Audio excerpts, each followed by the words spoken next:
우리는 어제 말씀을 통해서 우리가 실제로 행복한 삶을 찾고 또 실제로 행복을 보고 행복을 누리기 위해서는 지혜를 가지고 지혜를 따라야 한다. 그렇지만 동시에 우매를 버리고 우매를 떠나야 한다. 우매함을 떠나야 한다라는 말씀을 어제 살펴보았죠. 이제 오늘 이어지는 10장의 마지막 부분을 통해서 그러면 우매함이 드러나는 영역, 우매함이 역사하는 영역, 우매는 어떻게 역사하는지와 그리고 어떤 부분에서 역사를 하며 그 우매함이 역사했을 때 우리 삶에 나타나는 결과가 무엇인지를 좀 살펴보고 이 우매함을 버려야 되겠다는 다짐을 하는 시간이 되었으면 좋겠습니다. 먼저 우매함이 드러나고 또 우매함이 역사하는 영역은 첫 번째는 우매한 말입니다. 말, 입술, 말을 통해서 이 우매함이 드러난다라는 겁니다. 12절과 13절을 한번 읽어볼까요? 12절, 13절 시작. 지혜자의 입의 말들은 은혜로우나 우매자의 입술들은 자기를 삼키나니 그의 입의 말들의 시작은 우매요 그의 입의 결말들은 심히 미친 것이라. 우매한 말, 우매함으로 드러내는 말, 이것이 드러나고 우매함이 드러나는 영역이다라고 이렇게 말하고 있는데, 그러면 우매한 말은 어떤 것일까요? 우매한 말을 우리가 정의를 내려볼 필요가 있습니다. 우매한 말은 결국 우리가 어제도 나눴던 것처럼 하나님과 단절된 상태 혹은 하나님과 멀어진 상태에서 가진 생각으로 하는 말, 그런 상태에 있는 생각을 드러내는 표현, 이것이 하나님께 받은 것도 아니에요. 자기 생각이에요. 그리고요, 하나님과 지금 멀어져 있는 상태에서 든 생각이에요. 그런데 그런 생각으로 가진 모든 말, 그런 가진 생각으로 하는 말이 우매한 말입니다. 거기다가 14절을 보면요, 첫째 줄을 읽어보면 뭐라고 말하죠? 시작. 우매한 자는 말을 많이 한다. 많은 말, 이게 우매한 말인데, 그런데 단순히 말을 많이 하는 걸 가지고 말하는 것이 아니고, 둘째 줄도 계속 읽어보면 시작. 사람은 장래의 일을 알지 못하나니 나중에 일어날 일을 누가 그에게 할 일이. 말을 많이 하는 게 문제인데, 그런데 우매한 말이는 어떤 것이냐면 장래일, 자기가 통제하지도 못하고 자기가 다 알지도 못하는 것에 대하여서 많은 말을 한다는 것은 장담한다라는 거예요. 그래서 마치 그렇게 될 것처럼, 마치 자기가 통제할 것처럼, 자기가 뭔가 할 수 있을 것처럼, 미래의 일, 장래의 일은 아무도 알지 못하고 안다 할지라도 통제할 수 없어요, 사실은.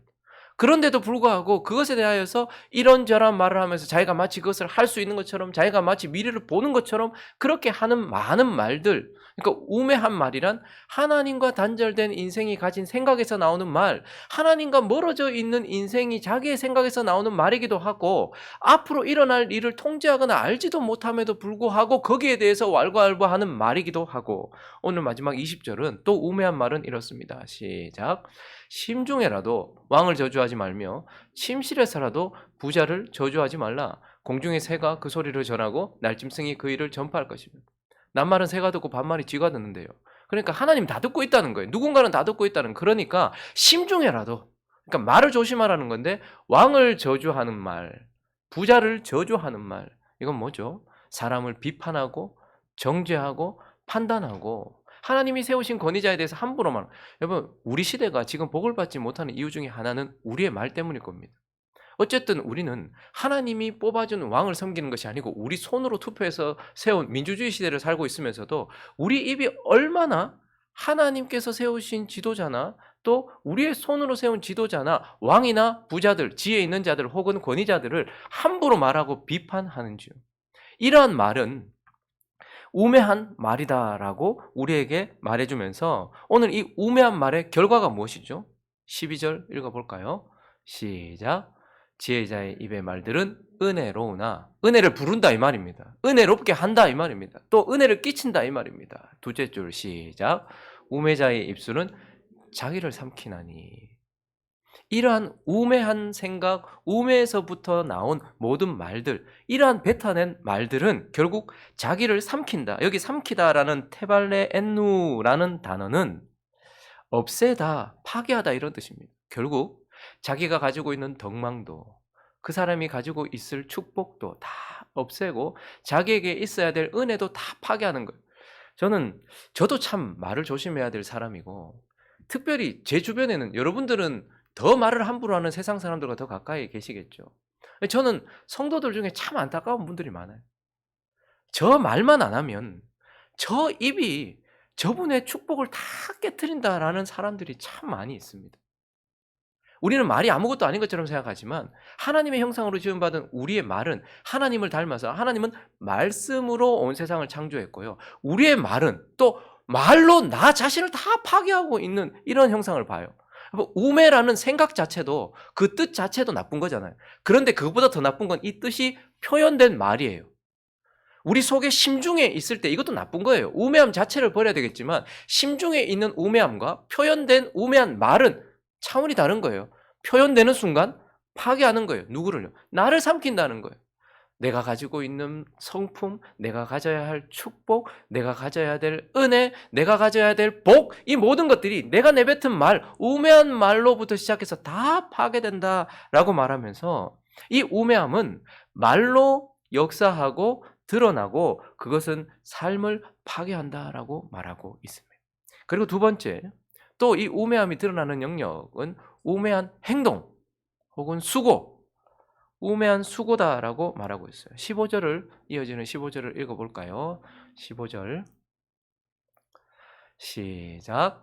우매한 자들의 수고는 자신을 피곤하게 할 뿐이라 그들은 성읍에 들어갈 줄도 알지 못함이니라. 두 번째는 우매는 행동으로 수고, 이게 태도, 어떤 행동으로 역사하는데 그러면 우매한 수고는 무엇일까요? 우매한 수고는 인간의 악한 생각에서부터 나온 계획을 따르는 일, 그것이 우매한 수고이기도 하겠죠. 그러니까 악한 계획에서 나온 수고, 악한 계획을 따라 하는 행동, 이것이 우매한 수고이기도 하고 자기 계획에서 나온 수고, 자기 계획을 실천하는 수고, 이것도 우매한 수고이기도 한 것입니다. 하나님께서 세우시지 않으면 그거 아무것도 아니고요. 하나님께서 붙들어 주시지 않으면 그거 아무것도 아니거든요. 근데 우리는 늘 악한 계획에서 나온 것은 막으려고 노력을 하는데 자기 계획에서 나온 것, 그게 오히려 우리를 수고하게 하고 그 수고의 결과가 무엇이라고 하죠? 15절을 다시 보시면요. 이 수고가 결국 결과를 보니까 우매한 자들, 악한 계획을 따라 한 행동이든 아니면 자기 계획을 따라 한 행동이든 어쨌든 그 우매한 자들의 수고는 어떻게 한대요? 자신을 피곤하게 할 뿐이래요. 근데 이 피곤함의 그 농도가 그들은 너무 피곤해서 성읍에 들어갈 줄도 알지만 저기 성읍은 일이라는 단어인데 우리 지금처럼 우리가 도시 이렇게 들어가는 길들 예전에는 이렇게 성읍들이 있잖아요. 군사적으로 탄탄하고 그다음에 이르는 큰 도시를 말해요. 큰 성읍을 말해요. 그러니까 그 성읍으로 들어가는 길은 훤하게 뚫려 있는 길이에요. 그냥 지나칠 수가 없어요. 옛날에는. 그러니까 여기 성읍이 있으면 그리로 가는 길이 훤하게 드러나 있어요. 그런데 얼마나 지쳤으면, 얼마나 피곤했으면 성읍으로 들어가는 길까지 잃어버릴 정도로 그만큼 곤비하고 피곤하고 자기의 생명력이 줄어든다라는 것을 우리에게 말해주고 있는 것입니다. 그것도 지나쳐버릴 정도로 매우 자기 자신을 기진하게 만들고 피곤하게 만드는 거예요. 그리고 여러분들, 성읍에 지금 이제 내가 지쳐서 성읍에 들어가야 되는데 아니 그렇게 길이 훤하게 뚫려 있는데도 성읍에 들어가는 길도 찾지 못할 만큼 기진해서 성읍을 지나쳐 버리니까 다시 성읍으로 들어가기 위해서는 또 어떻게 해야 되죠? 간 만큼 돌아와야 되는 거예요. 또다시 수고하게 만들고 또다시 피곤이라는 건 정말 무서운 겁니다. 서서히 자기를 죽이는 힘, 그게 피곤이에요. 곤비, 스트레스예요. 그래서 점점 자기의 생명력이 줄어들어가는 것을 피곤이라, 우리는 그냥 피곤하니까 잠시 자지 뭐. 그게 아니라 여기서 말하는 피곤이란 서서히 자기를 죽이는 힘, 거기에 눌려있는 상태를 피곤이라고 하거든요. 그러니까 이러한 우매한 수고는 나 자신을 매우 피곤하게 하고 더욱더 피곤한 일에 자기 자신을 들이게 만드는 그러한 결과를 가지고 온다라고 말하면서 우매한 행동에 대해서 우리에게 말하고 있습니다.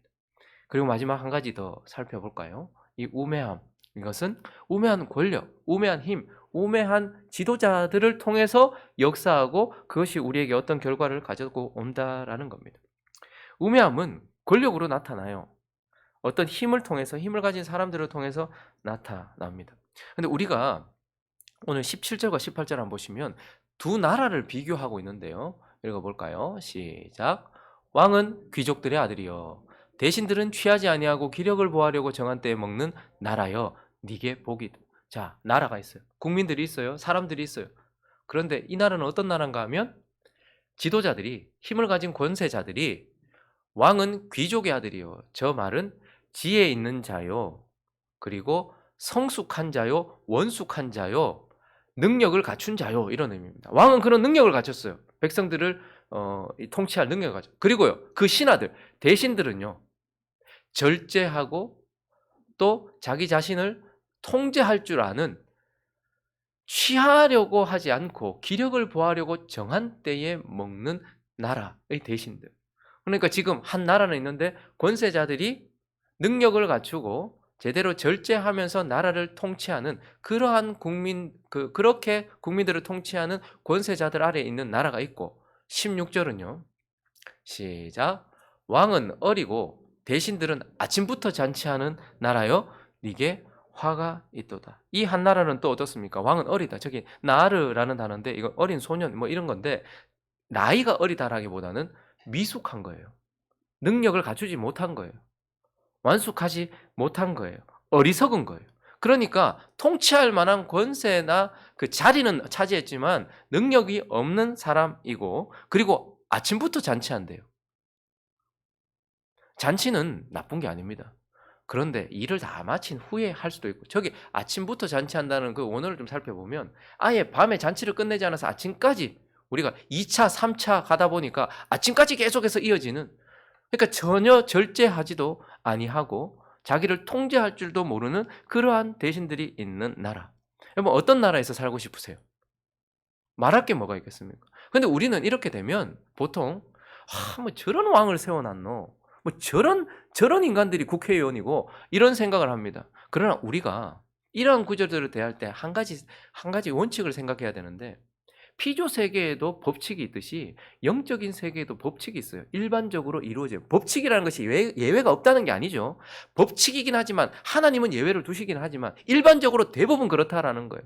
대부분 그런 것이 영적인, 우리가 마음에 새겨야 될 영적인 법칙 중에 하나는, 하나님은 내게 합당한 것을 주신다라는 거예요. 그러니까 우리는 지도자들이 엉망일 때 지도자들에게 손가락질해요. 그런데 왜 저 지도자를 세웠는가? 그 지도자가 내게 합당한 상태에 있기 때문에 그런 거예요. 내가 지혜로운데, 내가 하나님을 잘 섬기고 내가 하나님의 뜻대로 살아가는데 우매한 지도자를 세우지 않는단 말입니다. 내가 거룩한데 내 주변에 더럽고 추악한 사람들 하나님 주시지 않는단 말입니다. 그래서 우리가 어떤 사람이냐가 진짜 중요해요. 왜냐하면 영적인 법칙 가운데 하나는 거룩한 자에게는 거룩이, 영광스러운 자에게 영광 위에 영광이, 은혜 위에 은혜가 이렇게 온단 말이죠. 그런데 우리는 저 지도자가 저게 문제라고 생각하는데 왜 그 지도자가 거기 서 있을까? 여러분, 지금 우리나라 사람들 치고 그리스도인이든 비그리스도인이든 하나님을 섬기고 지혜로운 사람이 있습니까? 하나님 인정하는 사람들이 있습니까? 솔직히 우리가 그렇습니까? 우리의 상태를 한번 보십시오. 우리가 얼마나 이기적이며 뭐 늘 악한 생각을 하는 건 아닐지 몰라요. 근데 전부 다 자기가 왕이잖아요. 자기가 신이잖아요. 마치 축구 보듯이 거기 뛰는 선수보다 훨씬 못할 거면서 욕하고 비판하고 비난하고. 우리의 상태가 하나님을 섬기고 하나님께 굴복하고 있는 지혜로운 상태가 아니에요. 우리는 우매합니다. 우매란 결국 자기 뜻, 자기 생각대로 살아가는 것을 말하는 거죠. 그러니까 왜 사울이 이스라엘의 통치자가 되었을까요? 그거 그들이 뽑은 거 아닙니까? 그들이 원한 왕이었어요. 하나님은 이스라엘 백성들이 원하던 왕을 주었어요. 다른 사람보다 목 하나 더 있고 머리 하나 더 있고 겉으로 보기에 좋아 보이고, 그런 사람을 뽑았던 것은 이스라엘 백성들의 상태가 그러했기 때문에 하나님 그에 합당한 자를 주었어요. 사울이 죽고 나서 이스보셋 그리고 아브넬이 섬기는 나라에 왜 백성들은 그런 사람들 밑에서 있어야 됐을까요? 이스라엘 백성 상태가 우매했기 때문이에요. 그러니 우매한 지도자를 서는 거예요. 그런데 하나님을 경외하고 하나님을 섬기면 하나님은 그에 맞는 지도자를 줄 거예요. 우리는 지도자를 욕할 게 아니라는 말입니다. 저 지도자가 내게 합당하기 때문에 나 같은 사람을 세워준 거란 말이에요. 이걸 인정해야 된다라는 것이고, 우매함은 우리가 세운 지도자를 통해서 드러나고 우리 앞에 있는 지도자들을 통해, 통치자들을 통해, 힘을 통해 드러나고, 결국 그 결과가 무엇이죠? 아침부터 잔치하는 나라여 네게 뭐가 있을 것이다? 화가 있을 것이다. 그런데 이런 나라여 네게 복이 있을 것이다. 즉 그렇게 지혜로운 자에게는 그런 지혜로운 권세자들을 통하여 행복해질 것이다. 그런데 그렇지 않은 자들, 우매를 버리지 않은 자들은 우매한 지도자들이 세워지고 이 우매한 지도자들 아래 있게 되고 그를 통해서 어떻게 되고 화가 있게 되고 행복이 깨진다 이 말입니다. 행복을 보지 못할 것이다 라고 이렇게 말씀을 하면서 우매함은 반드시 드러나고 역사하며 그 역사하는 영역들을 통해서 결과를 가지고 온다라는 거예요. 그래서 결론적으로 보면 우리 안에 있는 우매함은 뭘로? 말, 그리고요 행동, 그리고 우리를 통치하는 권세, 이러한 것들을 통해서 우리에게 역사하고 이 우매함의 역사는 결국 내 삶을 어떻게 해요? 파괴하고 내 생명력을 소진시키고 내 행복을 파괴한다. 지혜와 전혀 반대의 결과를 가져다 준다라고 말해요. 그러므로 우리는 어떤 결론을 내려야 될까요? 아우, 말을 조심해야 되겠다. 아우, 잘 생각해보고 행동하고 수고해야 되겠다. 아우, 지도자를 잘 뽑아야 되겠다. 이렇게 결론을 내려야 될까요? 그것도 틀린 결론은 아닙니다만 결국은 우매함을 버리면 돼요. 육신의 생각을 버리면 돼요. 영을 따르면 돼요. 말 조심한다고 되는 게 아니고 지도자를 잘 뽑는다고 되는 게 아니고 내가 이해타산을 잘 해가지고 수고한다고 되는 게 아니라 우리가 우매함을 버리고 우매하지 않으면 된다라는 결론을 내어야 되는 것입니다. 말씀을 정리하겠습니다. 다시 한번 마음에 새기십시오. 지혜가 무엇인지 그리고 우매가 무엇인지 마음에 새기시기 바랍니다. 지혜란 하나님께서 주신 계시, 말씀, 그리고 성령을 통해서 깨닫게 되는 하나님의 생각, 하나님의 뜻이 지혜예요. 근데요, 우매는요, 우리가 가지고 있는, 사람이 가지고 있는 악한 생각, 악한 뜻, 이것도 우매이지만 하나님과 단절되고 하나님과 멀어진 내가 가진 생각, 사람의 생각, 즉 사사기 표현으로 한다면 자기의 옳은 소견, 그게 바로 우매함입니다. 그러니까 이게 옳기도 하고 내 소견이기도 하니까 버리기가 너무 어려워요. 그러나 우리는 이 자기의 옳은 소견, 이것이 말로 드러나고 행동으로 드러나고 권세자들을 통해서 드러남으로 내 삶을, 내 생명력을, 내 행복을 파괴한다라는 것을 기억하면서 우매함을 버리고 우매함을 떠나고 지혜를 가지고 지혜를 따르는 저와 여러분 되시기를 예수 그리스도 이름으로 축원합니다.